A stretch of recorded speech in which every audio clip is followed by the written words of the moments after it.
The first 3 weeks of the eruption here in Hawaii, crazy things would happen in the middle of the night. A new fissure would open up and it would threaten a new neighborhood.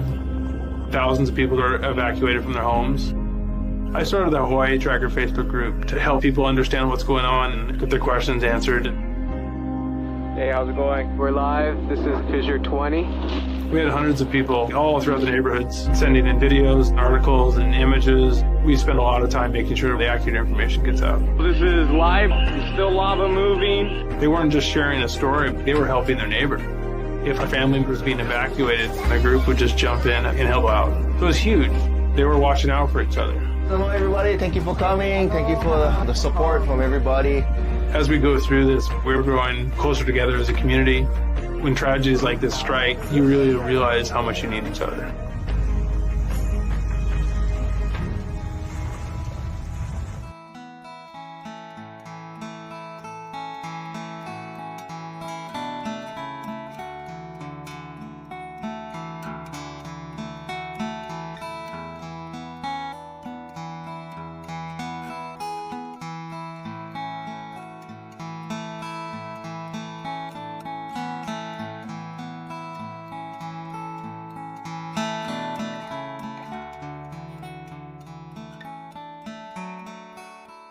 We are the Hawaiian Volcano Education and Resilience Institute, HVERI for short. A lot of people know us from the 2018 eruption of Kilauea in the Lower East Rift Zone.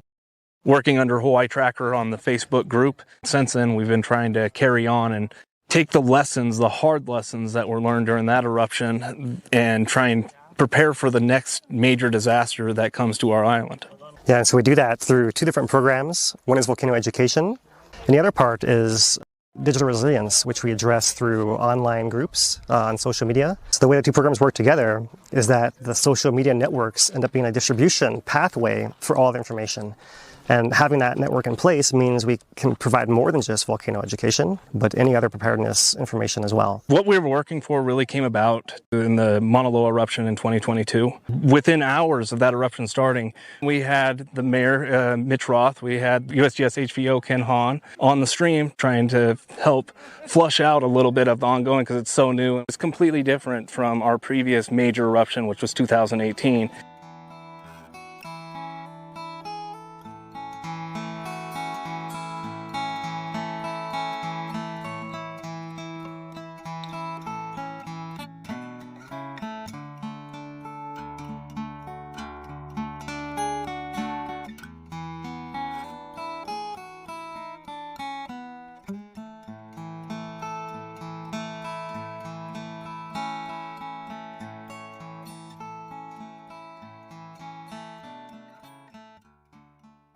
One of the things that Talmadge and I were talking about was how do we deal with social media? It was something we needed to figure out and get right.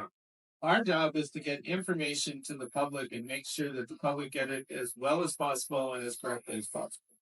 When Philip and Dane started coming to and live streaming the meetings, it was great because we were reaching more people than we normally would. So when the eruption actually happened, we had this relationship. The interviews we did during the eruption, the most fun ones were the ones with Philip and Dave because they were more relaxed and we knew we were getting to the local community and people were asking questions. So those were the best, I think. I just want to really give a shout out to those guys and how we worked as a team on this eruption. It really worked out well and we got to a lot of people we wouldn't have normally gotten.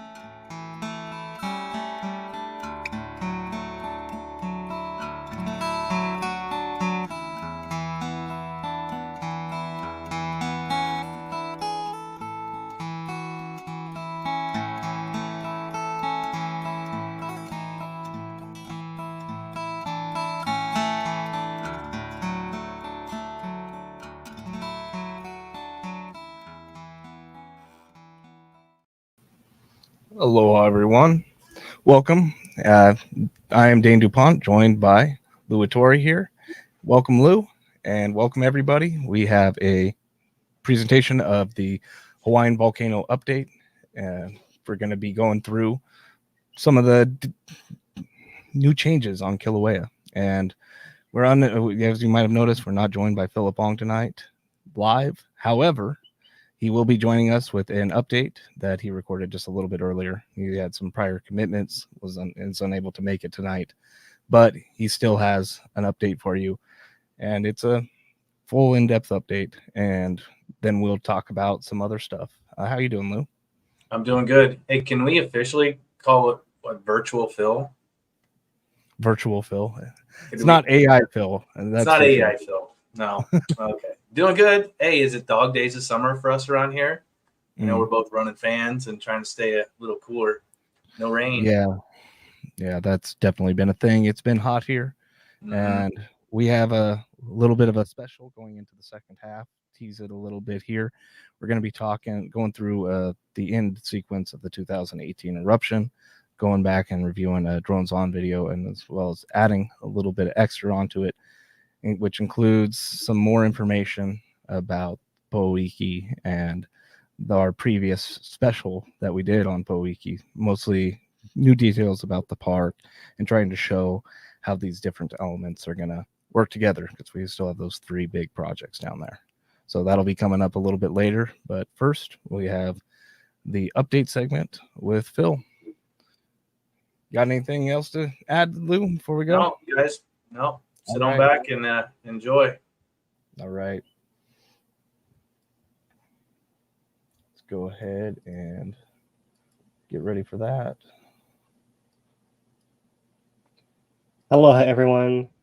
I'm Geologist Philip Ong from HVERI, the Hawaiian Volcano Education and Resilience Institute. And this is our Hawaiian Volcano Summary for August 15th, 2024.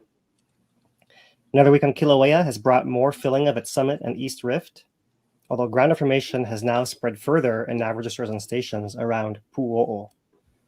The USGS has released this INSAR satellite radar imagery that shows the difference in ground level between July 26th and August 7th. This is following the intrusion which occurred right around Mauna Ulu and Pauahi crater right through here. Well, this area over the past couple weeks seems to have been deflating slightly, with much of that magma migrating to the east and filling the area between Napau craters and Makaopuhi craters, more so around Napau. And that's why you can see the effects spreading as far as Puʻuʻōʻō by the time this image was captured. But it was just a couple of days later that we saw on a Puʻuʻōʻō tilt signal the registration of a tilt coming from the west. So you can see that this pattern began rapidly at first. It has slowed, but is still continuing ongoing at Puʻuʻōʻō with this inflation center to its west. Normally you'd see inflation by Puʻuʻōʻō crater itself on this blue azimuth right over here, but instead we're getting a tangential direction from the west. So that matches up with this map back in here. And last week we pointed out the station at Makaopuhi right in here, which was showing deformation. We'll add 2 more today. We'll show you guys the Kananui-Ohamo station near Napau crater right in here, and also a Puʻuʻōʻō station as well. So to follow up on last week, we can see that the signal, we're looking at these 3-panel GPS plots for the last 2 years. So we're looking at this compressed amount of time on the right side of the graph. And we're concentrating on an up and down signal, especially because often that is a good indication of magma pushing from below, unless you have something funny with your fault line and bumps and that kind of thing. So we were noting that this station was rising for much of the past 2 weeks. And over the last week, it actually seems to perhaps be dropping, with the caveat that these most recent data points sometimes get cleaned up in the following weeks. And so we may see these migrate a little bit. But it does appear that many of the graphs in this area are showing this kind of pattern. So it does appear to be somewhat real here. So this area in the west was rising, is maybe now dropping. If we go further to the east to the station that's near Napau crater, that station, its up and down component, more recently started to rise and seems to be stabilizing, perhaps, maybe bouncing around a little bit right through there. And if we go even further to the east to Puʻuʻōʻō crater, that's this NPOC station, we can see that it's just now beginning to rise vertically. And it is also getting pushed to the east and the north, as you can see here. So all of that makes sense for an inflation center around that Napau crater, pushing the Puʻuʻōʻō crater to the north and east from the west. Earthquake rates have been fairly low overall. This is the last month. This peak of earthquakes back in late July was the seismicity which accompanied our intrusion between Pauahi and Mauna Ulu craters. So it dropped off. The intrusion has been continuing for a little while afterwards as the earthquakes migrated. So we believe that the feed of the significant supply of new magma slowed down or was stopped somewhere right in there. And so you have the continuing migration of magma that was already in the area pushing further and further to the east.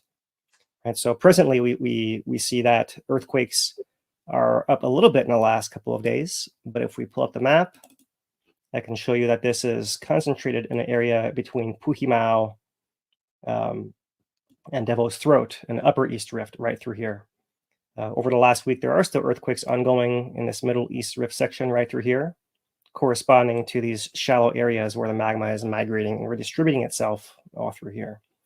So likely the magma is feeding through the upper east rift down into this middle east rift zone, and perhaps this connection near the summit, however that's configured, is responsible for extra activity of earthquakes in this area. So the summit is swelling, as is the middle east rift. So the supply may be coming up and perhaps splitting and feeding both areas, and that may be how you have sustained inflation in both areas at present, which you can see through the ground tilt signal at Sandhill. So these two lines we've been following for a while. This green one points to the south caldera, which seems to be inflating as well as a central Halemaumau area, which is what the blue azimuth points towards. So that is Kilauea. On Mauna Loa, we can share that the earthquakes at the top have been very few over the last week. And you can see earthquakes per day have really been less than 5 for much of the last week or so.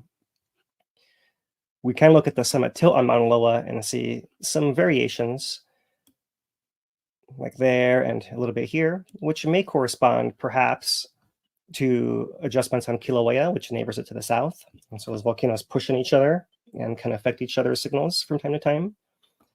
But it also has this long-term pattern of inflation, of spreading the north and south parts of its summit caldera, moving further apart over time as a result of magma still coming and recharging the volcano following its 2022 eruption. So if there are any signals from Kilauea, they're fairly small, superimposed upon a longer-term Mauna Loa inflation signal, and there's not much else to report there. And that's our Hawaiian volcano summary for this week. So with that said, we'll come to some observations fairly quickly. All I have to show today is the USGS webpage that is showing all the East Rift Zone webcams here. And I thought we could just look through this fairly quickly. All the activities happening below ground, so we won't see much here, but just to familiarize ourselves with what is available. We have the KO camera from Mauna Ulu. This is that new one that's deployed pointing back towards Kilauea summit. So this shadow right in here is Pauahi crater. And you can see a little bit of other craters. This might be Hiaka crater back up in here. And I'm looking back up towards the summit from Mauna Ulu. And scrolling down, we see the PE cam. We've now jumped all the way to the Puʻuʻōʻō, and we're looking at the east side of Puʻuʻōʻō. So if you're curious if anything is happening on Puʻuʻōʻō, these images are very recent from today. And you can check out what's happening there. But before we see anything on the east side of Puʻuʻōʻō, we're more likely to see something on the west side of Puʻuʻōʻō. So this PW camera is another one to keep an eye on. This one is looking from Puʻuʻōʻō back towards Kananui-o-Hamo and Napau crater back in here, Mauna Ulu in the background there. So anything between Mauna Ulu and Puʻuʻōʻō might show up on this camera or something to happen in the future there. We've looked at this one before, the MU cam Mauna Ulu camera. This is now on Mauna Ulu looking back towards Puʻuʻōʻō, which you can't quite see, but it would be behind Kananui-o-Hamo more or less in there. This is a lava shoot of Kananui-o-Hamo on the horizon, and some of the channel features on the edge of Mauna Ulu, where lava was flowing from this area down towards and actually poured into Makaopuhi crater, which is this big shadow right through here. So a good array of cameras for us to look at. And one last one on this page is the R3, mobile camera 3, currently deployed. Looks like it's on Puʻuʻōʻō, looking on a south flank, looking to the southeast towards the lower east rift zone. So those are the views that we have of Kilauea today. above all this activity, all these earthquakes and adjustments of the ground. The USGS does report they flew over this area on August 1st and did not see any ground cracks at that point in time, but that's been a couple of weeks ago now, and it could be that over time that those observations are updated as well. So that's the visual report we have. We can turn to our earthquake maps. What I have here is the last 2 weeks of earthquakes, just highlighting everything that's happened on Kilauea's East Rift here. Let's turn off these GPS stations so you can see that more clearly. All right, so on Kilauea's East Rift, there is that cluster in the upper East Rift zone right through there.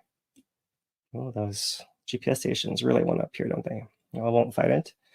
So here is a couple other little isolated clusters there and there and there through there. And so here is the Puʻuʻōʻō stations that are all showing effect of magma to its west, filling this Makaopuhi Napau reservoir in the Middle East Rift Zone right through there. So a couple of deeper earthquakes as well, but everything is fairly shallow, and we do see a good amount of shallow adjustment in the upper parts of the south flank as well, these reddish and orangish earthquakes over here. If I zoom this out so we can just get a fuller picture, we're still having some Pahala earthquakes ongoing. In fact, one of these was large enough to wake some of our associates. We have on the flank of Mauna Loa here some events as well. So that's on the Kilauea side. That's why we maybe can suspect there is adjustment laterally between Kilauea and Mauna Loa. And the big event that happened last week, that magnitude 4 down on that southwest flank of Mauna Loa near Ocean View. So those are all the events we have here, some other background events on the island, but the main story is still here on Kilauea as this magma reservoir is reestablishing itself into the Middle East Rift Zone right through here. Looking at earthquakes in our other format, here's the last 7 days. We have them newest first, so the most recent events as I record this, which is around noon on Thursday, are here on a Middle East Rift and South Flank. But if we go to, let's see, the biggest one is 2.9 and 2.6 that occurred earlier this morning. But if we go back to look at the largest across the entire last 1 week period, that 3.7 deep Pahala event is there, but we have a 3.4 and a 3.3 in that little window as well, besides a 3.1 and a 3.0, 2.9, 2.8. So really all the biggest ones are happening in this upper East Rift connector area. So something to keep an eye on. And by themselves, these are maybe just suggesting that the pressure is building back up. We would still expect to see further pulses of seismicity if there was more big surges or slugs of magma that are coming up through the system that maybe cause extra deformation or extra pressure on the system. Right now, it seems fairly passive, so it can keep doing that until we trigger the next set of earthquakes from pressure or however that manifests itself. So those are the earthquakes there. Probably should have put the earthquakes label up. So there are recent earthquakes, and we will turn to our monitoring with our monitoring signals and USGS text updates next. So I thought I would start off with today's text update released at 9:30 this morning. No eruption still. The deformation continues in the summit and Middle East Rift Zone. New swarms may occur with little or no warning and result in either intrusion of magma or eruption of lava in these regions, with no significant changes elsewhere on the volcano. They're reporting the numbers of earthquakes that are down slightly, but those variations are normal. They are noting that there are more earthquakes between Puhimau and Devil's Throat in that upper East Rift Zone compared to previous days. There are also clusters beneath Pauahi, and otherwise no changes on the escape road tilt meter. Right? It's interesting that that middle of the rift zone now, right by the bend, is maybe not registering. It's like the middle of a seesaw, perhaps, or it's the other end of the seesaw, which is deflating, as we showed you. Let me pull this back up here, this initial image here. Right, this center right in here seems to be losing magma, so the escape road tilt meter right through here is not picking up any of this inflation surge. So they're still noting here that ground deformation signals recorded by POC tilt meter and nearby GPS stations indicate the center of deformation remains west of Puʻuʻōʻō. And refer back to an information statement, which we'll go through next here. The most recent SO2 reading is 70 tons per day. Here it is up here on August 13th. And that is the biggest threat to people. All this is happening within a national park. Even if there are eruptions and intrusions in this area and lava leaks out of the ground here, it all stays within a national park and flows downhill towards the ocean. It will take another progression of pressurization further towards the lower East Rift, which is something that we would expect to take a long time, but in different manners has that manifested in the past, right? So in the 1960s, there were lots of different intrusive events and small eruptions, and we'll show you guys a map of how those were distributed to give you an idea of what is possible out there. But for now, everything is west of Puʻuʻōʻō. Inflation is at a slow but steady rate of a few microradians per day. That's compared to the first day had 7, so a few is a lot lower, but it's still fairly steady. And otherwise, they're saying that the intrusive event has been over, the one that occurred back in late July, and magma has been repressurizing the storage system beneath Haleʻʻʻu and the South Caldera region. And so magma is accumulating in the ground in the area of Makaopuhi crater and Napau crater, a well-known magma storage region in Kilauea's remote Middle East Rift Zone. So that is the analysis for the current conditions here. We should go back to the update that was released just after we finished recording last week, 8 p.m. last Thursday, an information statement that followed the big migration of tilt at Puʻuʻōʻō crater. So besides the obvious, we've already recounted that there is magma in that central area. They note that that intrusive pulse consisted of more than 1,700 earthquakes. So since then, it's really been a whole different character of deformation. We're not having this seismic swarm anymore, but rather the magma is migrating from pressurization underground. During the intrusion, the earthquakes were located past Mauna Ulu to Makaopuhi crater, but over the past week, of a week ago, so 2 weeks ago, extension and uplift continued, rates have slowed, and they don't say it here, but that area migrated to the east. In total, through last week, the area across Makaopuhi crater extended approximately 5 inches and uplifted about 3 inches since July 23rd. And August 8th is when the tilt meter at Puʻuʻōʻō began to show movement consistent with ongoing Middle East Rift Zone inflation. So they say earthquakes have continued. Interpretation. This is the key thing here. This is what we were waiting for all year, and we have it confirmed here. Current ground deformation patterns suggest that a magma pathway between the Upper East Rift Zone and Upper Middle East Rift Zone has been reestablished, and that new magma is being supplied to the storage region near Makaopuhi crater following the intrusion. This new magma is likely sourced from the recent intrusion, but could also have a component from the summit as well. In either case, the rate of ground deformation indicates the rate of magma supply has decreased over the past 2 weeks and continues to decrease. Future episodes of unrest could lead to additional intrusions and or eruptions. So they note these recent changes indicates magma is repressurizing Kilauea summit storage regions while also refilling a long-lived storage region near Makaopuhi crater on the Middle East Rift Zone. Pulses of magma storage have been previously recorded in the region of Makaopuhi crater, as have eruptions. Several eruptions in this area during the 1960s and 70s lasted from less than 1 day to about 2 weeks, with long-lived eruptions nearby at Mauna Ulu and Puʻuʻōʻō. Magma was also stored in Makaopuhi area in 1997 and 2007 during the long-lived Puʻuʻōʻō eruption nearby. A map showing the geologic features in the Middle East Rift Zone is available here. Recent unrest has been restricted to the upper Middle East Rift Zone within the national park. No unusual activity noted east of Puʻuʻōʻō, along the Lower East Rift, or in the Southwest Rift Zone at this time.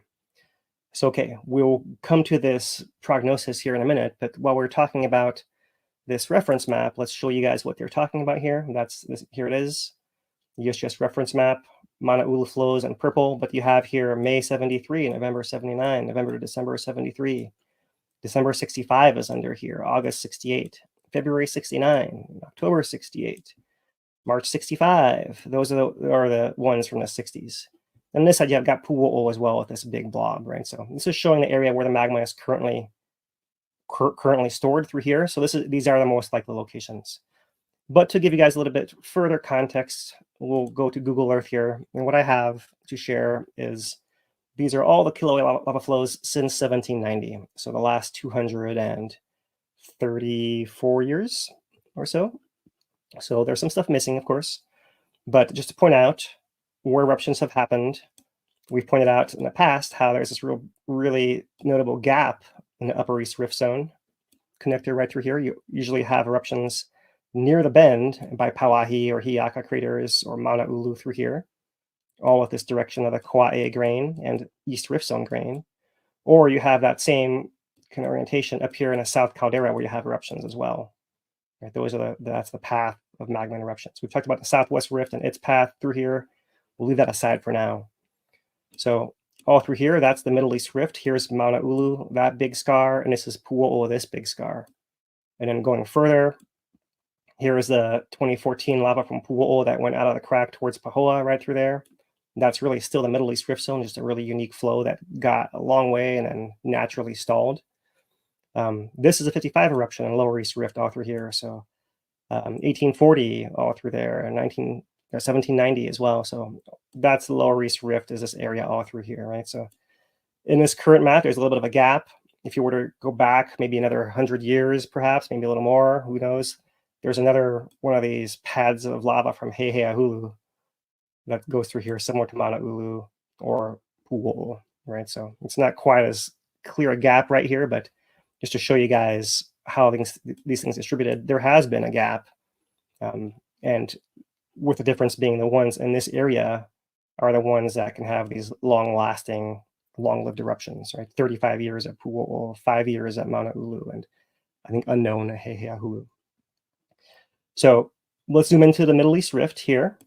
And to make this more evident, I want to take out the Mauna Ulu flow and take out the Puʻuʻōʻō flow so we can see a little bit more all the different eruptions that happen, these short eruptions that happen in the Middle East Rift through here. So it does park in those locations and stay for a long time. And if that's the case, then that's great. It's not going anywhere. But when it's not doing that, when it's more dynamic, it's still bouncing around. It's usually still only popping out for, as USGS said, a few days to a couple weeks in areas like this. So for example, like there is 73, 69, 69 again. That's 1841, 1968 there. More 68, 65. And so we saw a lot of this inside of Puʻuʻōʻō. Puʻuʻōʻō is right in here, right? But there are a couple other flows worth pointing out. This one, 1977 from Puʻuʻōʻō, right up in here. Puʻuʻōʻō put a single flow down, right? So it didn't get all the way to the ocean in that case, but that's one that people down in Kalapana region know, that 77 flow that lasted a couple weeks. Further down, that's a 77 flow as well. There's 1790 up in here. And there is one kind of random weird one. If you go all the way to this little guy over here, September 61, there, and there, right? This is getting kind of close to this Lower East Rift segment, right? But you might note that this southern strand, maybe that's Lower East Rift, and northern strand also active in Lower East Rift, but in the Middle East Rift, it's more of this multi-strand all over the place. Anywhere in the middle is fair game. So there you have the Middle East Rift and where the lava flows actually are.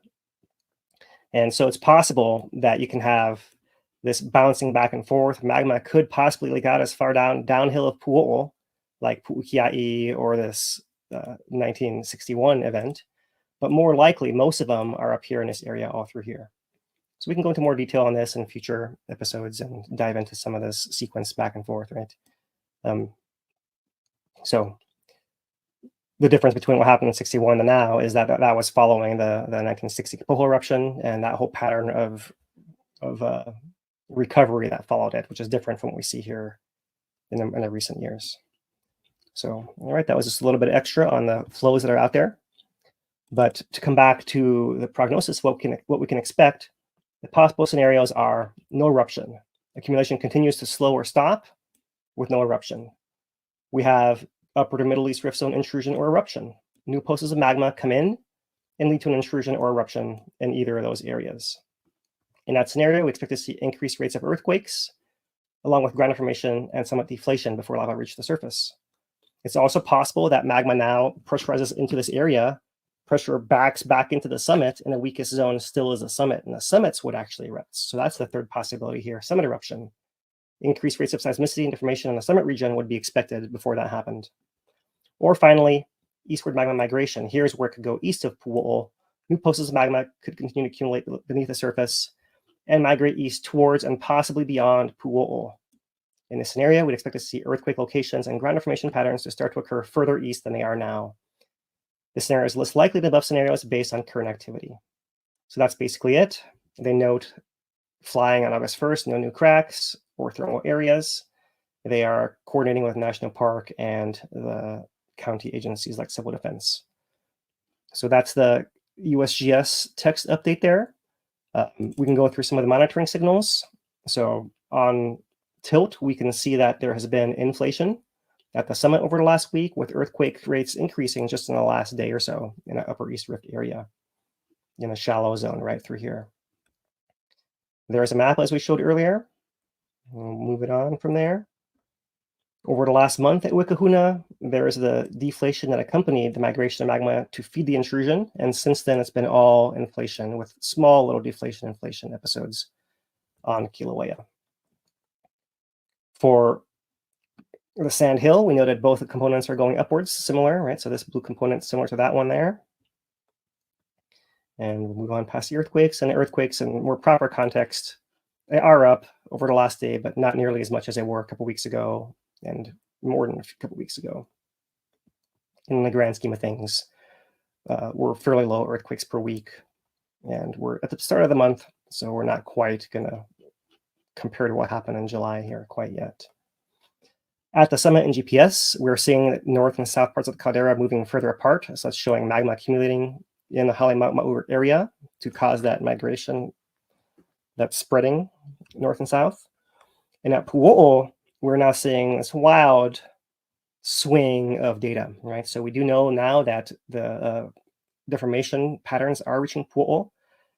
There's likely some noise in here. We're seeing some signals artificially low in the last several weeks, and these were all popping up as we showed last week. So I suspect that these maybe pop up, but I expect these to actually stay high over here because the distance between those stations is likely going to be wiggling. It could be increasing, but it could also be just who knows what it's doing out through here. Maybe a question mark is better suited for this area there, right? Because east of that inflation zone, if those stations are getting pushed together from the same direction, they could be getting closer, or they could be getting squeezed and moving in some random twisty ways. And so hard to know whether it'll go closer or further or exactly how that'll behave there. But certainly it's expected to do something funny. I can say that. So that's the GPS for the last year at the rift zone and the summit. We'll look at the full 2 years in a little more detail here, but first to look at the tilt signals. At the summit, Wikahuna, there's a last month, as we pointed out, Kilauea Iki. To complement it, is also showing that from the summit signal building, its East Rift signal is, East Rift connector signal has been going down, right? So that's fairly normal there, but it's nothing suggesting a big influx of magma from this Halemau'u area to the Upper East Rift, at least on that station. Sand Hill is showing inflation both in the South Caldera and Halemau'u, so fairly widespread reservoir. But the escape road station right at the bend of the rift zone that had this 4 stages of pulses of intrusion back in late July has been showing this fairly steady, nothing decline ever since then, right? So if anything, just deflating as magma is leaving the area, but maybe not visible on the scale that we have that was a result of that intrusion. Puʻuʻōʻō has been our most interesting signal, and with that really fast onset and then still ongoing rate. So we'll see if this changes. And if magma does migrate closer to Puʻuʻōʻō along the rift itself, we might see this signal move, something like that too. So that will be something to look for. We're not seeing it yet, so all good still here. And even if magma does go back there, it's still likely has a lot more work to do before it gets further down the rift. All right, further down the rift at Jonica, we have earthquake bouncing. That's what this big green line is, but otherwise fairly low deformation happening down there. On the south flank, we just seen the daily variations, and there's nothing really else to report on a tilt at this point in time. So on the GPS, to go in a little more detail, let me come to the top here and just go through a little more systematically. At the summit, we're seeing the stations rising once again and spreading the usual directions. That's what we saw at the summit GPS distance measurement too. So that's all as expected. We're not seeing quite as much swelling further out from the center, 1.5 miles out by Cone Peak and South Arahua either. Those seem to be a little bit flatter, but they're not dropping either there. On the Upper East Rift, we're seeing continued uplift at Puhimau, although it's a little flatter than before. Devil's Throat, after its drop, as we imagine magma migrated to the east, has still been wiggling around in there. Mauna Ulu is still showing its noise. The interesting thing comes here when we get to the Middle East Rift. So these two stations are right next to each other. And so they're showing this bounce down. What's really interesting here is you can see in stations like this NUPM, it got a southern shift, went north, now it's bouncing south and north again. It's hard to tell exactly what's going on in there. So some of them are a little bit noisy like that, but you can see that many of these signals that were coming up quite a lot have maybe stabilized and are now bouncing around within a particular zone, right? So you see that here at NUPM, you see it at MMAU over here as well. You can see that clustering of dots showing that the rate of deformation has slowed, just like last week. The first week was the fastest. We're now in the third week of this happening. Some of the stations showing a little bit more interesting wiggle, but once again, the caveat of the noise at the far end of the graph here. But what I have noted is, let's find a clearer station, is probably this one. So these two are close together, the Kane station and the KERZ. This one is more zoomed in because it only came online, so it's got less data to actually fit in the graph. So looking at this one, for example, this is the east-west signal. This area by Napau got pushed to the west in a big pulse, and then it started moving back to the east, and now appears to be pushing back to the west again. So it's almost like there is a second pulse, maybe without the earthquakes this time, as magma is pushing through the area and migrating further to the east. It's only the stations right in the middle do we see that. So let me bring up the map and just show you exactly where this is. Let's get this zoomed in right through here. So there's Napau crater, and these are the two stations, KERZ and KANE right there, those two ones right there. So those are the ones that got pushed from the west to move east, and now are getting pushed from the east to move west. They're right in between, in the middle of that zone right there, Napau crater. And once again, for comparison, our map, there's Napau crater right there. Let's zoom it in. Napau crater. So our station's right in here, somewhere right in here. So the center is now over here, but it began over here and moved its way across the station right there. So that's an interesting signal. Going further east, we don't see that wiggle quite as much, but we are seeing a later and later onset at Kamoamoa. Okita is very noisy. And then finally at Puʻuʻōʻō, now showing this northward signal as well here. And to the south of Jacuzzi also up and north and east, all these the same way. Further beyond Puʻuʻōʻō, there are a couple of stations 15 miles east at RKAR. No signal there. And further over 17 miles, no signal there either. And so south flank is still moving, but slowing down in response to that recent pulse. So maybe stabilizing a little bit there. But the question still remains, how much magma is really coming into the area, and how long will it take to build more pressure to trigger whatever has to happen next. So those are the GPS signals there. We showed you the satellite, and it really starts and ends with this, the inflation center right there next to Napau. So I'll wrap it up there. Appreciate the guys filling in for me today, and we'll be back with more monitoring updates as required over the week or next week at the latest. Mahalo, you guys. All right. Thank you, Phil. And yeah, that was Phil with the update. We will now switch back, get Lou back up here. How you doing, Lou? I'm good. And we will continue on. Just got to do a little setup here. And here we go. So yeah, in light of what Phil was talking about there, you know, living in the Lower East Rift Zone, in the Lava Zone 1, seeing it back in that middle section, not ideal. I much preferred it when it was out messing around in the Southwest Rift because, you know, it's just further away.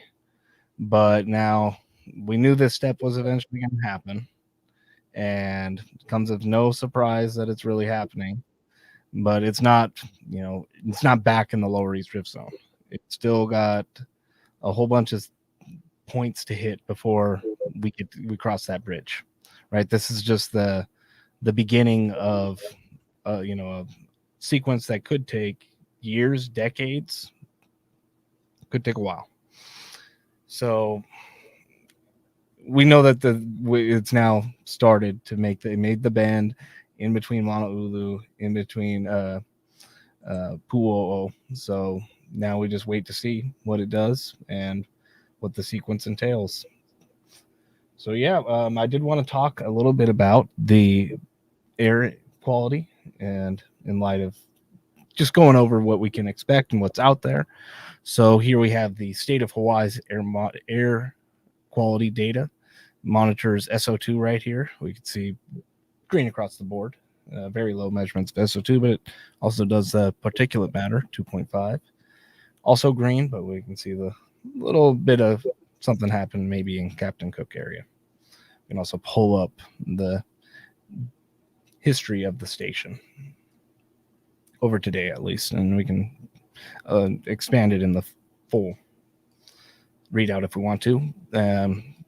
There are only a handful of stations though, so in case you wanted more stations, there is the purple air monitors, and these are put out by people, right? The people run these air monitors and share the data that they are able to collect. And this one does just particulate matter. At least that's what we're focused on. And we see maybe in the cone area, but everything's green across the board. But again, we just wanted to show what's out there. You can see the air quality right now without the volcano going. Got the clear air over on the west side. But as soon as it goes again, that will change. Finally, we have the VOG model put out by VMAP and the VOG forecast. And it tended to provide a little bit of guidance. It's not actually what's happening. It's a whole bunch of mathematical models put together in order to show what is essentially the dominant wind patterns and the most prevalent areas of SO2 and how they interact with the current winds, right? So yeah, I just wanted to go through some of the different VOG monitoring out there because it might become more important once the eruption happens again, when it happens eventually. And with that, I think we can go ahead and move into Community Corner, huh? Yeah, sounds good. All right, go ahead and take it away. All right. We do have a few events coming up here. Let me put this up on the screen here and grab mine over here. So this weekend, we have a live presentation down. Let's make sure I got the right one up here. Nope, we don't want that one yet. We have Coffee Talk down in Kahuku. And that is put on by Don Swanson. It's one of those that we never want to miss. You guys watch us enough when we do the After Dark in the Parks, when Dawn's doing a presentation, we make sure we're getting there to do it. So we will be live. Dan, are we shooting live for that one? Or are we recording? Did I lose audio? No, you're good. Go ahead. Are we shooting this live or are we recording this one? Kahuku, we're trying to do a live Saturday. We're going to try to go live, but it is down there at the southern point of the island, and there's a lot of intangibles. It could be raining, so we'll give it a shot and see how it goes. But we'll record it. If you don't see it live, you'll catch the replay on it. You don't want to miss this one. So that's Saturday, August 17th at 9:30. It'll be a good one down there. Next up is the After Dark in the presentation on Tuesday. That one will be live, definitely. And that is going to talk about starting this fall, the Kilauea Visitor Center and most adjacent parking will close for construction. They are going to give the Visitor Center renovation update. Long awaited. We've been waiting all summer for this to get the final details of what's going to go on. This will be the last presentation, from what I know, that'll be done up there. And we don't know when the next one will be there. So this is what the update is about. After Dark in the Park, Naleo, Manu, and other park programs will temporarily be suspended once KVC closes. During the closure, the interior of KVC will be rehabilitated. New exhibits will be installed. The restrooms will be rebuilt, and the lanai will be replaced by an expanded cover halau or pavilion. Park managers will share details on the temporary relocation of visitor services and share updates about the ongoing 2018 disaster recovery projects, part of Hawaii Volcanoes' ongoing After Dark in the Park programs and co-sponsored by the Friends of Hawaii Volcanoes National Park. It is free, but you have to pay to get into the park. That's Tuesday, August 20th at 7 p.m. That's an important one as well for us. This is a important week. I mean, we have Dawn on Saturday and this one to find out what is going to happen. As you know, we've been filming and live streaming as many of these After Dark in the Park presentations as we possibly can. So we're anxious. We're anxious. Next up on the board is Monday. Let's see where that's at. There it is. Hawaiian Electric has an event here. The Kīlauea, so west side of the island. Where's that? At Kīlauea High School. And it is hosted by Hawaiian Electric. It's a free event. We'll feature an open house, community meetings. They're going to go over emergency preparedness, wildfire safety. You know, we are in hurricane season, but as we're going to show you in a little bit, just because it's hurricane season doesn't mean wildfire season goes away. We're going to show you that in a little bit. If you live on the west side and you can get to it, I encourage you to do it. We've done these events. We've gone to a lot of these events. They pass out all kinds of emergency preparedness guides.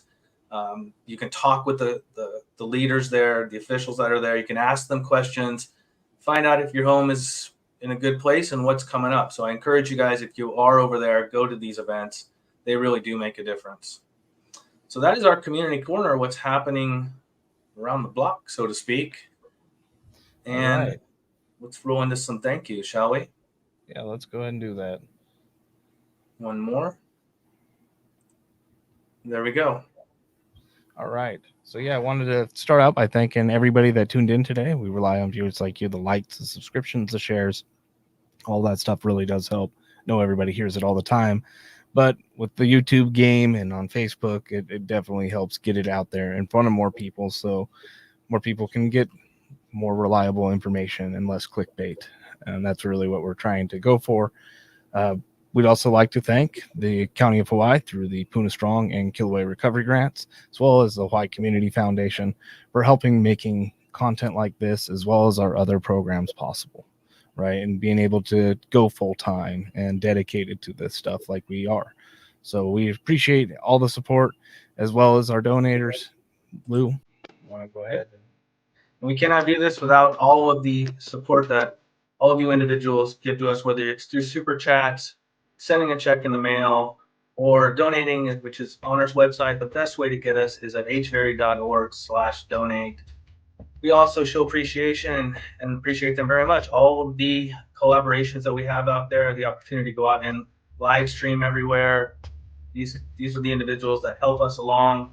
push us and allow us to do this type of content for you guys. So if you can support us, jump over there at hveri.org/donate, and we appreciate it. There we go. Thank you, everybody. Did we have any questions before we wanted to continue? We do. They have two on the board here. You want to give them a shot? Yeah, go ahead. Let me see. All right. Here we go. Question number 1. Is magma moving from shallow areas, the summit, to deeper areas in the Middle Eastern Rift Zone? I mean, I'm not Phil, right? And this kind of Phil's territory, but to me, it's in shallow already at the summit, and the rift zone is also shallow, right? So it's moving from shallow to shallow. There is something called the deep East Rift Zone that we debate about and how prevalent it is and how much it plays into everything, but we think that that's fed from a deeper source, if that deep East Rift Zone. So really there's a shallow and a deep. The deep's less unknown, but when we're talking about this type of intrusion, we're talking shallow to shallow, maybe 2 to 4 kilometers down. So sounds good. A little bit below sea level in there, right? All right, here we go. Another one from Nicholas Werner here. Are Mono'ulu Puʻuʻōʻō monogenetic cones? And a second part. Essentially means it's kind of again, not Phil, and I don't know what Makaopuhi is. I know what Makaopuhi is, but it's on Oahu, and I don't know much about it other than it's old and weathered and is a beach. Puʻuʻōʻō and Mono'ulu, those are cones on Kilauea. Now, usually monogenetic more refers to volcanoes that pop up and then don't erupt again, or very active for a very short period of time. That kind of fits what we're talking about with Mono'ulu and Puʻuʻōʻō and the cones on Kilauea, but we're talking about more that the cone itself doesn't reactivate. It's more of the area, right? So when we're talking about the Middle East Rift Zone near Puʻuʻōʻō, we know that that area is highly likely to erupt again at some point. But will it actually go back up through the cone of Puʻuʻōʻō? Most likely not. It'll find an easier area to come up through, and that it'll be right next door, but not through the same pathway. At least, most times, the typical case. Mm-hmm. I don't know if I'd describe it with that terminology. I just say that's pretty good. All right, there's our questions. Appreciate it. Yeah. So now I think we can go ahead and transfer over into our special for the day and our drones on presentation. We'll go ahead and let that roll a little bit, and then we'll jump in with some extra little tidbits that we have lined up. Sounds good. All right, let's go ahead and get that going. On August 12th down at Puʻuʻōʻō. This is after Fissure 8 has gone into a pause, so there's no more lava coming out of the fissure and feeding into the lava channel, making its way down to the coastline. However, there's so much lava inside the channel, and particularly the lava delta itself, that 3.5 miles between Kapoho and Puʻuʻōʻō, that's still molten and still moving through the channel, feeding these ocean entries that are continuing to encroach upon Puʻuʻōʻō, but much more slowly now. At this point in the eruption, though, many people are starting to think Puʻuʻōʻō is safe from the lava itself, but their eyes are on Fissure 8 to see if it's going to restart. That lava channel became highly compromised in the last eruption as a big old slug of ʻaʻa jammed up the mid-lower part of the channel and created a potential backup if another surge of lava was to come through that channel. Right now, there's no indications that Fissure 8 is going to restart. Those collapse explosions that have been occurring up at the summit and Halemaumau have stopped on August 2nd, and they could restart, or maybe they don't. But right now, we still see that little head of lava poking up inside of Fissure 8, and it's keeping everybody kind of on edge still. In mid-August, we realized that while Puʻuʻōʻō might be safe from the lava, as there's no more coming into the system, feeding directly towards it, it's not going to be safe from the sand and all this sediment that's getting washed into the bay and has now blocked off the boat ramp entirely. All this coarse sand and small rocks is being pushed in by the predominant tides, which drag everything from the north to the south. At this point, the monitoring is still holding steady, but it's starting to become a little bit more intermittent as the activity shows no sign of restarting. And we're now having another concern, a Category 5 hurricane that's projected to make landfall on the island of Hawaii, beginning with the Puna district where the eruption is ongoing. The hurricane ends up missing to the south, and all we get in Puna is a bunch of rainfall. But all of that rain creates whiteout conditions, and there's about 4 days from the 21st through the 25th where we have no footage of Fissure 8. Now here I'm going to take a little bit of time to... All right, let's go ahead and pause there and talk about that Hurricane Lane, because that was a big event. You know, we don't get that many hurricanes that big getting that close to the island. Mm-hmm. And we say that, you know, it approached and it kind of missed, but it kind of didn't at the same time. And yeah, you want to talk about that a little bit more? Listening to your voice there, you have no idea what's coming at all. You know that the rain is coming. You know that we're going to get wet. But now that we've already lived through it and listening to your voice, you really didn't know what was coming. We just came down off of 3 months of, I mean, I don't know, you probably slept 30 hours in 3 months. So the sigh of relief that maybe the eruption had stopped and the thought of a hurricane coming in really probably wasn't even processing. It's just rain. We're just going to get rain. We're going to be all right. And at my house here, which is just up the hill from you, we didn't have any rain yet. You were getting all the rain, which was really bizarre to us.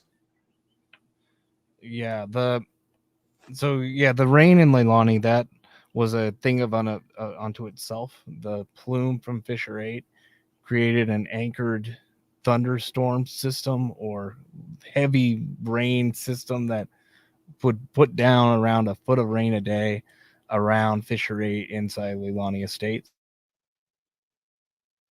It was such an incredible amount of rain. So by the time Lane came around, it was like, well, everybody else is now getting some rain too. Right. We can share. We have, but it was a tremendous amount of rain. Glenwood really got it the hardest. And I don't know, you want to pull up your thing? Yeah. So I pulled up some footage. You freezing up on me, Dan? You there? No, I'm here. Okay. So I pulled up some footage of civil defense prior to the storm coming in. And so I'm just going to play this here. The Civil Defense Hurricane Message for Sunday, August 19th at 7:30 in the morning. The Central Pacific Hurricane Center reports that as of 5 a.m., Hurricane Lane is a Category 3 hurricane, approximately 890 miles east-southeast of Hilo, with sustained winds of 120 miles per hour and moving west at approximately 15 miles per hour. At this point, it is too early to see any impacts to Hawaii Island. No watches or warnings have been issued by the Central Pacific Hurricane Center. Civil Defense is monitoring the storm and will keep you informed of any changes that may affect your safety. Do take this time to ensure that family emergency plans are updated. Thank you and have a safe day. So that was on the 19th, and we get these announcements all the time. And this is one of those moments we can look back and say, okay, we got these announcements. How prepared were we? Did we just blow it off? Civil Defense is watching it. We should be good. Or did we listen to it and say, you know what? They're reminding us to just go through our emergency preparedness plan. Do we have a jar of peanut butter and a bottle of water at least? So here's day 2. This is your Hawaii County. You want to jump in, Dane? Yeah, I want to jump in here. That 890 miles thing. Yeah. So why 890 miles? It might seem like a weird measurement. 890 miles is the 140 longitude line. So once a storm system crosses that line, that is when the National Weather Service will pick up on it officially and start issuing advisories or updates on it. Before that, the Civil Defense in Hawaii County has chosen before to put out information beforehand. So information like, hey guys, there is a storm coming. And then tomorrow or the day after, the National Weather Service starts putting out their stuff. So it lets people know, like, hey, there's going to be stuff coming down the pipe. Start listening to the National Weather Service on this. So that's the 890 miles. That's that reference. Perfect. Civil Defense Agency. This is a Civil Defense hurricane update for Monday, August 20th at. So here we are. We're second day of civil defense giving us an update, and we just jumped down to 650 miles. 6 in the morning. 615 the Central miles. Pacific Hurricane Center reports that as of 5 a.m., Hurricane Lane is a Category 3 hurricane, approximately 615 miles southeast of Hilo, with sustained winds of 125 miles an hour, moving west at approximately 14 miles per hour. Due to Hurricane Lane, a high surf advisory up to 10 feet has been issued for areas along east-facing shores of Kau to Puna.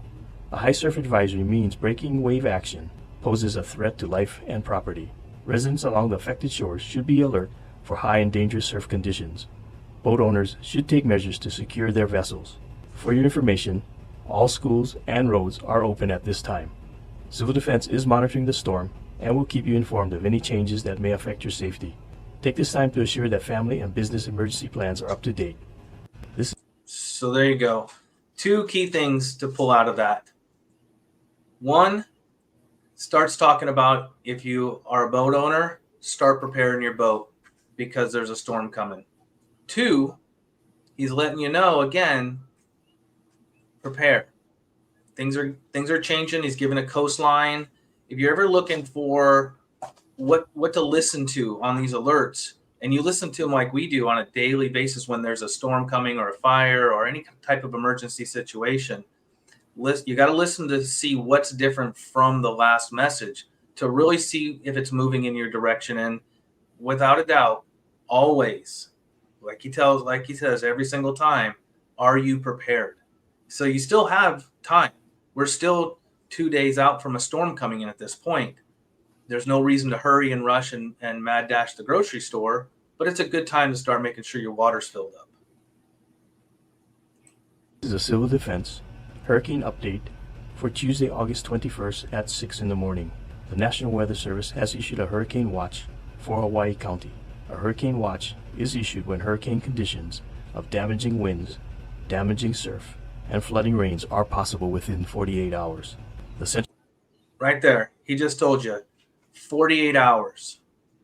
Now we get used to things here sometimes, and we just let them kind of go off our shoulder. But he just put the 48 hours out. It's not an emergency to run around and be crazy. It's just be prepared. These are the things to listen to on these civil defense messages. Central Pacific Hurricane Center reports as of 5 a.m., Hurricane Lane is a Category 4 hurricane located approximately 450 miles south-southeast of Kailua Kona, with sustained winds of 150 miles per hour, moving west at approximately 12 miles per hour. Due to the hurricane watch, the following advisories have been issued. Hurricane force winds are possible throughout the island on Thursday. Expect heavy rain leading to flash flooding and landslides. Large swells with potentially damaging surf along south and west facing shores of Puna, Kau, and Kona. Residents along affected shores should be alert for high and dangerous surf conditions. Boat owners, take measures to secure your vessels.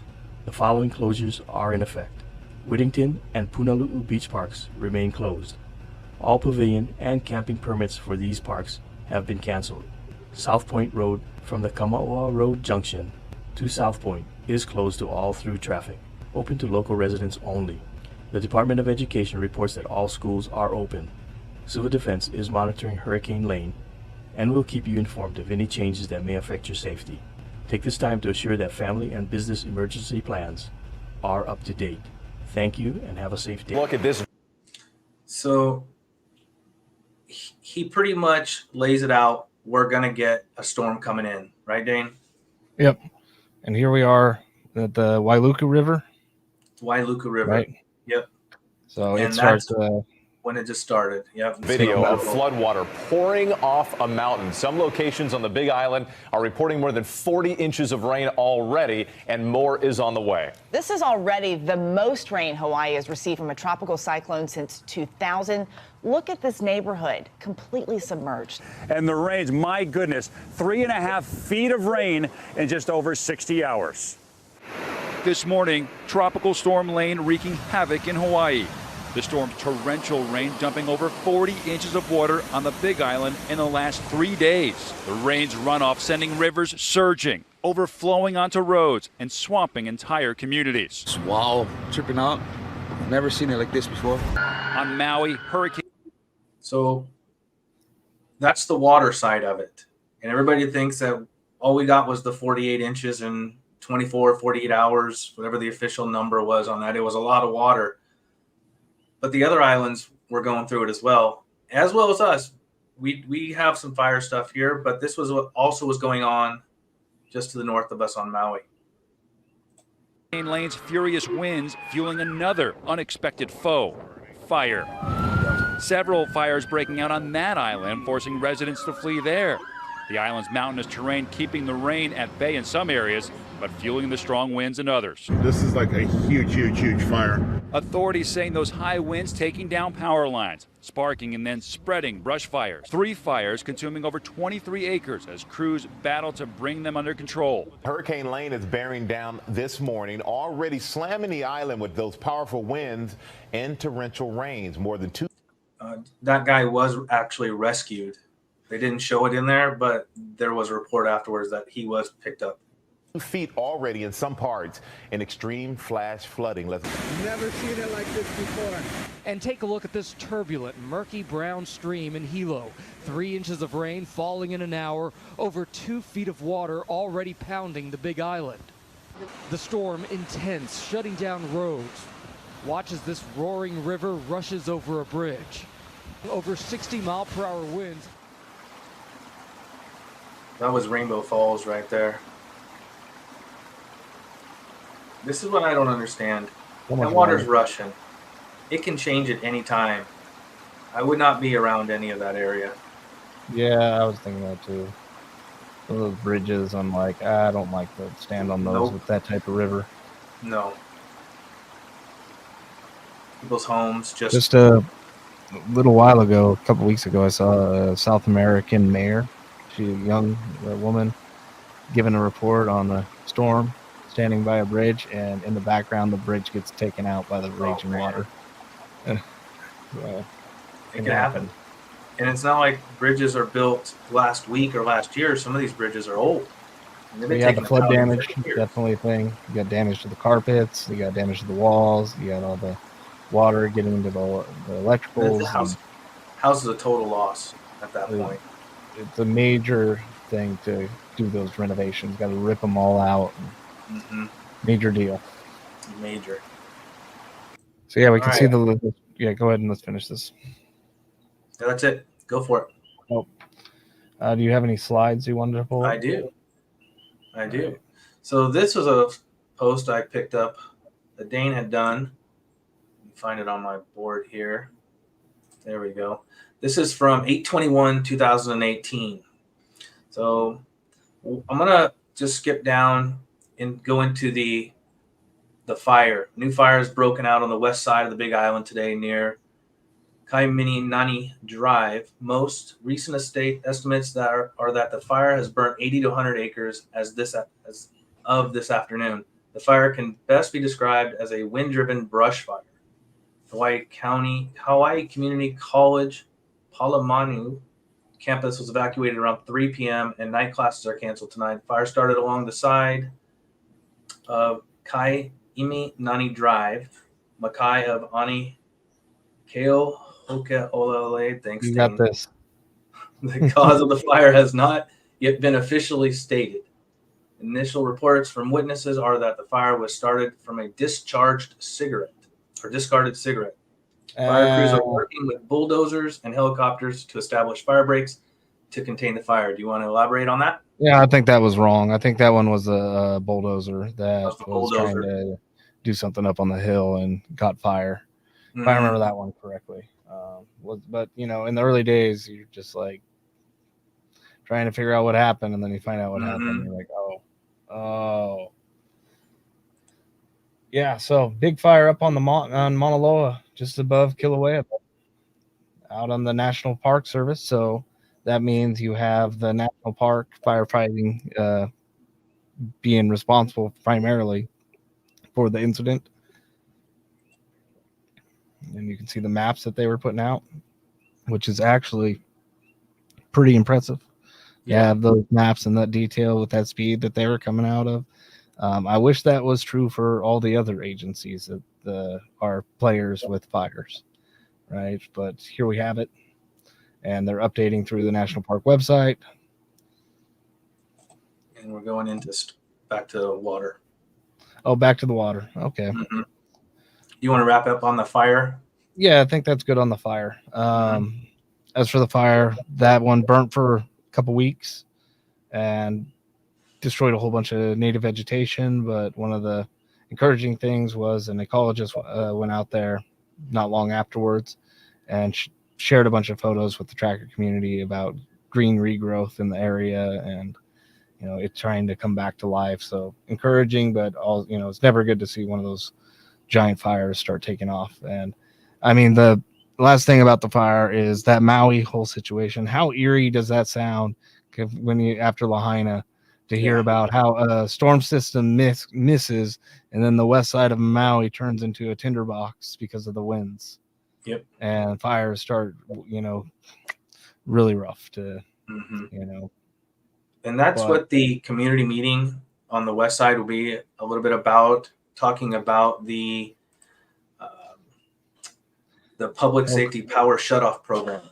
Right. Where HELCO basically, when in high wind conditions and risk prone areas, will turn off the power before things happen.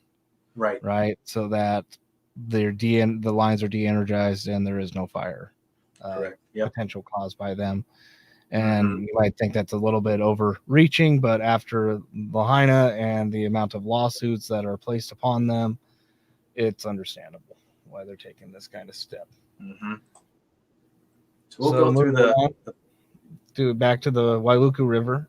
Yep. We just get to see the difference between Hurricane Lane and everything else.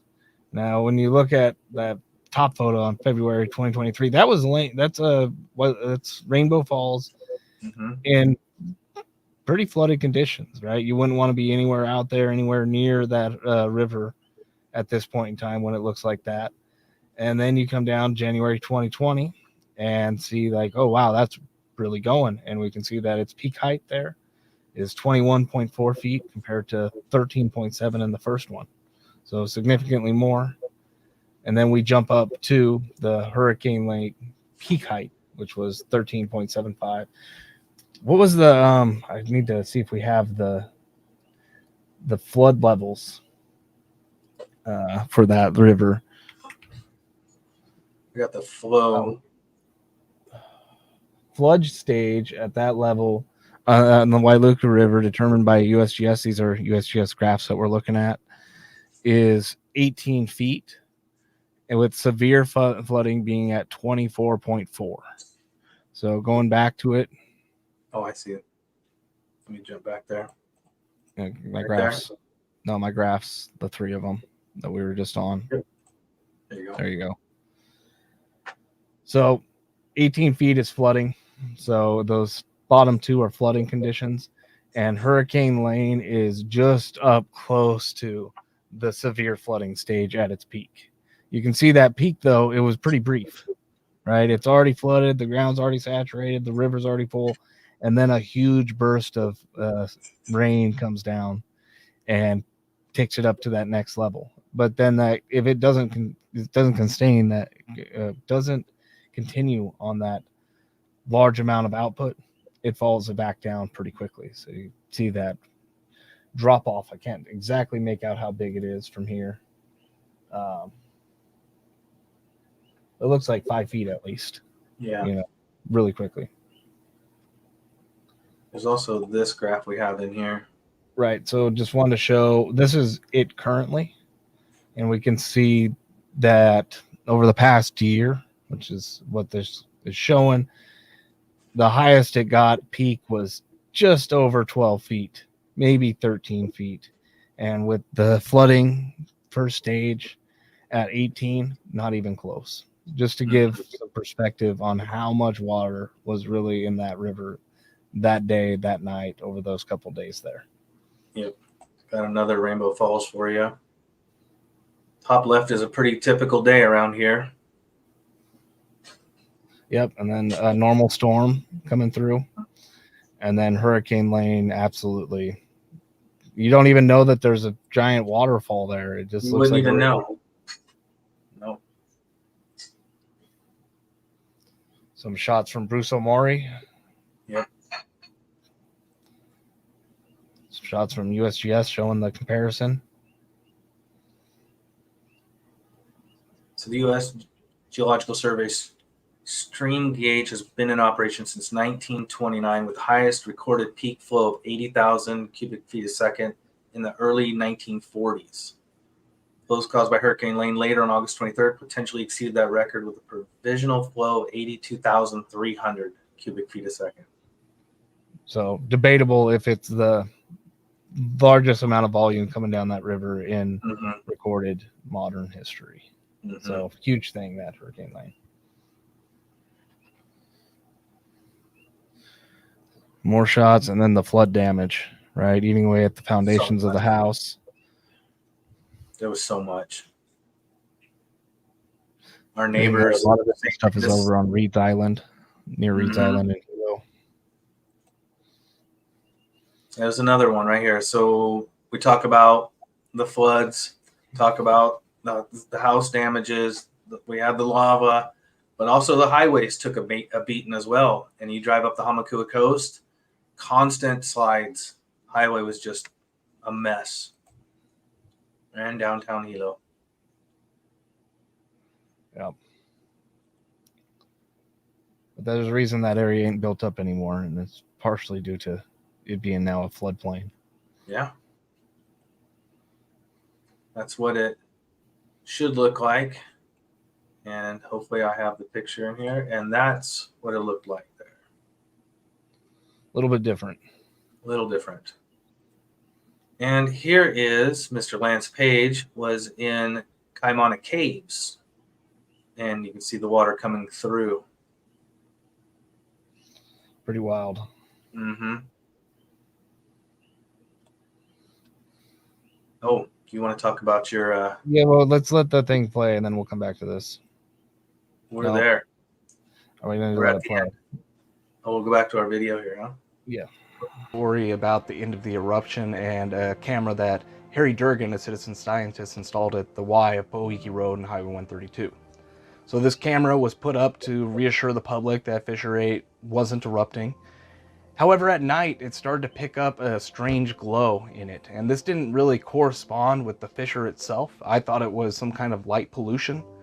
But anyways, they went down to investigate. HVERI Durgan took Philip Ong and John Stallman down there, and through a long exposure, even though they couldn't see it with the naked eye, they could see glow coming from Fissure 8. It wasn't strong enough to be seen from the cell phone web camera, but there was a glow. It wasn't the glow we were seeing. They just happened to stumble upon it. And the next morning, we did see that, despite what we thought previously, Fissure 8 had lava in it again at the surface. On the morning of September 1st, the USGS goes up on their morning open. Bring that back up. So what we were talking about there is that we can see in this collage, we have some real glow at the top and a bunch of fake glow at the bottom. And these were, HVERI Durgan made this contraption to create a web or a weatherproof seal for a cell phone with a battery to be able to, and a solar panel to be able to charge it, to keep monitoring on Fissure 8 from a citizen science perspective. And we started seeing this glow at night, and people would think, oh, the volcanoes started up again. So we went down there, or Philip Ong and Harry and John Stallman went down there to verify whether or not it was glowing. And sure enough, it was glowing. But I had to then argue, because I'm the one saying that it's fake.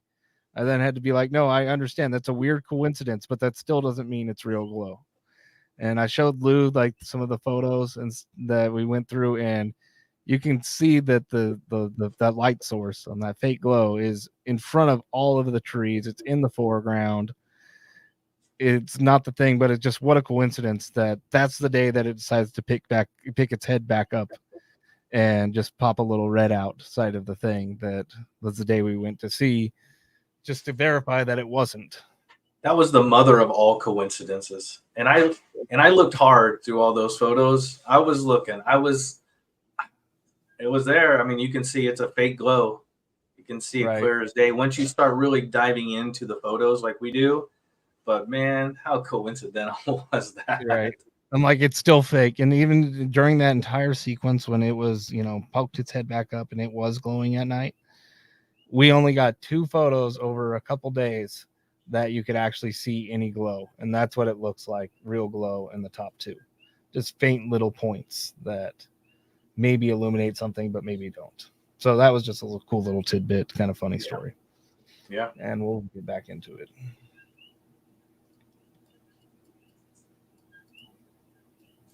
And we see, in fact, that there is lava inside that recessed pit within Fissure 8 itself. The lava hasn't come out of the cinder cone, but it's there and it's visible. This is enough to restart the clock on declaring the eruption over. Traditionally, the USGS would use a 3-month metric where there's no lava at the surface for 3 months in order to declare an eruption over. This little bit of lava restarts that clock, which might not seem like a big deal now, but at the time there were emergency declarations at the county level that were based upon the eruption being ongoing. This pushed back those declarations even further and prolonged the state of emergency. Over the next couple days, Fissure 8 continues to have slight activity and has filled in the inner part of the cinder cone, but hasn't been able to make its way into the lava channel or even past the mouth of the cinder cone itself. And that would be the last of Fissure 8 we hear in this eruption. Meanwhile, back down at Puʻuʻōʻō, the story's just getting going though. That sand that had been inundating the area, beginning to wash in following the eruption, has now completely filled in First and Second Bay. Over the first 6 months after the eruption ends, tons and tons of this sediment ends up completely closing off the boat ramp, the only boat ramp in Puna, and also pushing all the way through First Bay into Second Bay, and then proceeding to wrap around Second Bay and go down the coast even further into Third Bay. It's a tremendous amount of sand there. And that's one of the issues that we look towards when we start talking about recovery. We need our boat ramp back. We need a boat ramp in Puna. And right now the plan is to dredge out all that sand. That plan is in the beginning stages of development, but the idea is to remove all the sand from First Bay to reinvigorate that area. We also have plans 4 years after the eruption to redo some of the roadways that were lost that haven't been redone yet. This includes Puʻuʻōʻō Road and the Red Road, Highway 137. Now, these projects are all about a year or 2 away, so hopefully in the next couple years, many of these prized areas have been restored and many of the people can get back to the lives that they once knew. Where are we on an update on that, Dane? Yeah, so that's what we're going to talk about. Yeah. Go ahead and pull up go ahead and advance. Oh, I can advance. Cool. So one of the things that we wanted to talk about is some of the changes that are still going on down at Puʻuʻōʻō. Start with just a look here at the plans for the park, the Isaac Hale Beach Park, and the $4.9 million package that is now in public comment. So been released, but this is us, bringing you the plans for what it's going to look like. And we have a few different things there. We have a giant pavilion that is going to be open on the sides and allow with a kitchen unit to allow for bigger events to take place, as well as that big half circle of lawn there. So again, for bigger events, but also for smaller individual things, there's paths which connect to little huts or gazebos to be able to have your own little space, as well as changing up the entry to it, adding parking, as well as actual security, because we know how there's been issues down there. And just trying to completely redo the park into not being for tourists and not being for anybody, but other than the people that are most familiar with the area, the cultural or the linear descendants, and the practitioners and all the families that have been here for generations. So the goal with this renovation is to keep it as Poʻuʻōʻō as a fishing village, right, and to create the area in which that can transpire. And there's more to it, of course. This is just one cog in the wheel. There's also the road being redone. So that's Poʻuʻōʻō Road as well as Highway 137 connecting Poʻuʻōʻō. But I think let's show the map for that, huh? This is just the plans for Poʻuʻōʻō. Ashley Kirkowitz, County Council woman for District 4, Puna, is going to be giving more information about that park plan and its development. That'd be the place to really look into what's going on there. And I just wanted to put it all on a map, right? So we can kind of get a visual on what exactly is happening down there. So we have what it looks like currently. We have the big beach. We have the lava from 2018. And then the park as it currently exists with the bathrooms right here. And these bathrooms are going to stay and be incorporated into the new plan when it happens. So here's what it would change into. So you can see a lot more paths, more not graveled and paved paths and paved parking, multiple buildings going in, including stuff for the lifeguards. And one of the cool little things is the Halibai, which is a storage for the canoe clubs, so they can keep all of their rigs down there and kind of build up that, kind of like how Hilo has the big canoe club event happening this weekend. Poʻuʻōʻō used to have a whole bunch of canoe clubs too, and without access to the ocean, it's been hurting, just like fishing. So this is the plans for the park itself. But on top of that, we have the plans here for the dredge. And the dredge looks a little bit different. This is proposed by Liniaco. This is, all these projects are going to be starting soon, right? So the park's probably the furthest behind on the scheduling. The dredge itself is supposed to be taking place at September, October. It's beginning. And their plan is to punch out this yellow section here, the yellow line, this 2.6 acres, and hope for the best. That's all I can say. That's it. There's no retaining wall. There's no jetties. There's nothing there. They're going to dig it out, and we're going to hope that thing stays open. They're also going to fill in this light blue area, Site 2, one of the ponds, at the request of the landowners, to fill it in with some of the sand, so helps keep that area a little more tidy. And they're going to take all this material. Real quick. Yeah. What's the timeline for completion on the Poʻuʻōʻō area?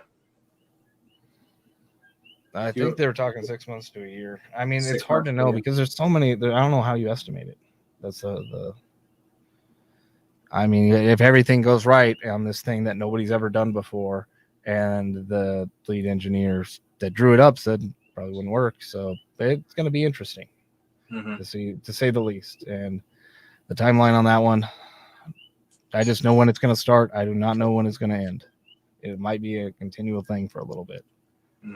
Anyways, they're going to take that sand and rock and fill from the area in yellow and put it in the area in green as a storage spot. And eventually, hopefully, if everything works right, I know it's the government and things are hard, but take that sediment and everything in order to use it when they're starting to build out the park and some of the features there, like they're going to be building some hills in the front to help block off unauthorized access into the areas, things like that they might be able to incorporate. Top of that, we also have the road reconstruction being done. So back in 2018, 2019 was the process to open Highway 132, which cut through the lava channel twice and ended up in Four Corners. Now the plan is to start at Four Corners, and this one should be starting at the end of the month, right? I believe. They're going to start at Four Corners and then punch down along Highway 137, the Red Road, to get access back to Puʻuʻōʻō. And then they're going to do a realignment on Puʻuʻōʻō Road. So we're not going through, everybody knows the bottom section of Puʻuʻōʻō and what it was like that was familiar with the area.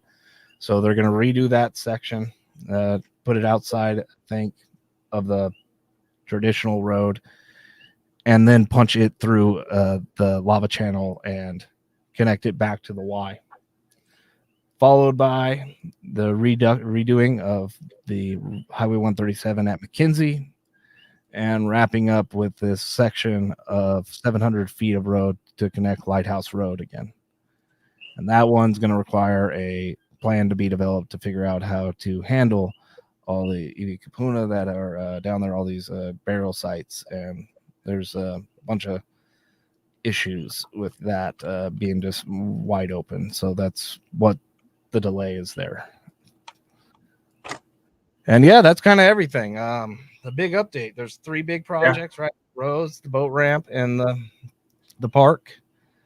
And they're coming all to a head. It's funny to hear me talk about it 2 years ago in the video. Again, a year or two, it's like, well, we're over 2 years, and that's actually probably doing pretty good. Yeah. Things considered for how things end up working. It's just a lot of intangibles. Yeah. So we'll see how they go. The park should be pretty cool, and there's all kinds of things they've already taken to an account down there. You might be thinking, like, why isn't this building there? Why isn't that building over here? It has to do with floodplains, and they have to put stuff out of the floodplain, and they only got a little bit of area to do it. So there's a whole bunch of considerations. It's been a long process to get to this point, and the park, I'm glad that they're listening to the community as much as they are, and they're going to follow through on it. Whereas boat ramp, we know that they listened to the community for 2 to 3 to 4 years, came up with a giant plan, got it approved through the legislators, sent it to the governor's desk, only to basically get vetoed or cut when a line item cut.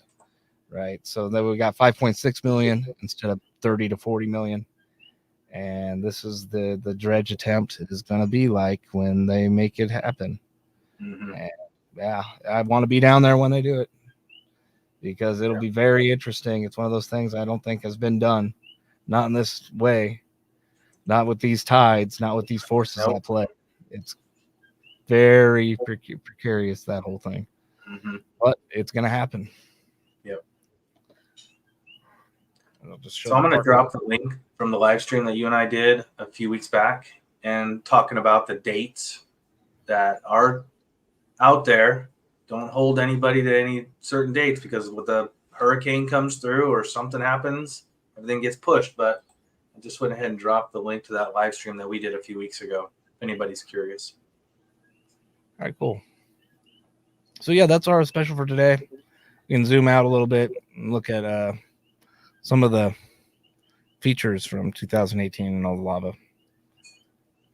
And those pins are me tracking the progression of the flow for a different project that I forgot to remove, in case you're wondering what 6:30 on May 30th means. That was the initial flow and how far it had gotten. Just trying to trace it down. But yeah, a lot of change coming down to Puʻuʻōʻō. A lot of construction projects all coming to a head at the same time. And it'll be cool to see how they, what it's like down there once it's all done. Hopefully we have a surf break again. That's all I'm saying. Bring back the surf break. Right. There's no surfing down there. It's gone. It's pretty rough. It's a lot of shore break. A lot of shore break. And I think that does it for us for today. We appreciate everybody sticking around. Phil will be back next Thursday. We also will be trying to go live this Saturday with Don Swanson's talk. But other than that, next Thursday, 5 p.m., Hawaii Standard Time is our standard time. We'll go live. unless something happens. You never know. You know, doesn't really look like it right now that anything's on the horizon. I was just talking to Civil Defense today. They were saying there's no watches, there's no advisories, there's no warnings. Blue skies all across the board right now. So great. We know Kilauea is doing stuff, but right now we're looking pretty good. So unless something happens, next week, Thursday, 5 p.m. And I think that's it. Anything else you wanted to do, Lou? Oh, thank you everybody for joining us tonight. Remember, we are a 501c3 nonprofit. You can find us at hveri.org. And if you'd like to donate to us, your donations are tax deductible. hveri.org/donate. Mahalo. All right. Thank you, Lou. So for Lou, for Phil, and for myself, aloha, everyone. See if I can